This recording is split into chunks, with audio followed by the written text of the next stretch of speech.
IMR CGO অভিযান আরজিকর হত্যাকাণ্ড মামলা তদন্তের দায়িত্ব নিয়ে সম্পূর্ণ ব্যর্থ সিবিআই। 100 দিন পেরিয়ে যাওয়ার পরও হয়নি বিচার। এবার সেই ব্যর্থতার অভিযোগ তুলে প্রতিবাদ এবং দ্রুত বিচারের দাবিতে সিজিও কমপ্লেক্স অভিযানে নামে আইএমআর বঙ্গীয় রাজ্য শাখা। এদিন প্রায় 500 জন চিকিৎসক এই কর্মসূচিতে উপস্থিত ছিলেন। তাদের তরফ থেকে জমা দেওয়া হয় ডেপুটেশন। জানা গিয়েছে এদিন উপস্থিত ছিলেন রাজ্য সভাপতি ডাক্তার দিলীপ দত্ত, সভাপতি ডাক্তার সুভাষ চক্রবর্তী, সম্পাদক ডাক্তার শান্তনু সেন, কোষাধ্যক্ষ ডাক্তার অভিক ঘোষ এবং অন্যান্য প্রবীণ চিকিৎসকরা।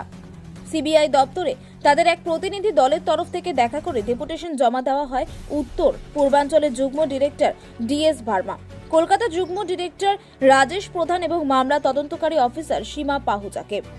আন্দোলনকারী ডাক্তারদের বক্তব্য, গত কয়েক মাসে বাংলায় এই ধরনের দুটো জঘন্য অপরাধ ঘটে এবং ফাঁসির সাজা হয় 2 মাসে।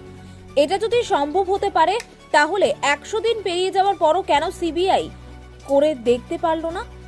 তবে এটা আমরা স্পষ্টভাবে জানিয়ে দিতে চাই যে যদি সঠিক পদক্ষেপ না নেয় সিবিআই, তাহলে ভবিষ্যতে আইএমএ বঙ্গীয় রাজ্য শাখা আরো বড় আন্দোলনের পথে হাঁটবে। আরজিকর মেডিকেল কলেজের যে ট্র্যাজিক অভয়া ইনসিডেন্ট, সেই ইনসিডেন্টের সুপ্রিম কোর্ট মনিটর তদন্ত চলাকালীন তদন্ত ভার সেন্ট্রাল ব্যুরো অফ ইনভেস্টিগেশনকে দেওয়া হয়েছিল।